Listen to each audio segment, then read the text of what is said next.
कि भोरे भोरे फेंकत रही गोबरा कल कोबरा देखनी। गे हरामजादी आवे ने।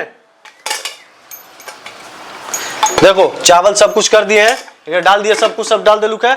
आटा तू खाली लगा के रख तैयार करके, हम 5 मिनट में जाई थियो, खाली झाड़ा फिरवाओ और तुरंत आ जेबो दम। तब तक तू आटा लगा के रख, ठीक है? बढ़िया से कर। ए कहाँ गे तेरा बहन के छुद। हे भगवान हे प्रभु, अरे ये कौन हालत कर लेंगे?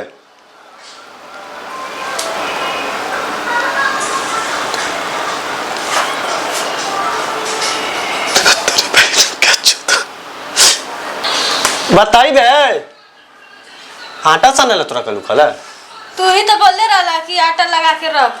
हाय हे भगवान, आगे आटा लगा के मतलब कि आटा सान के रख दम।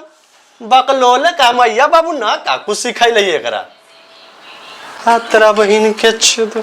हे भगवान हे प्रभु।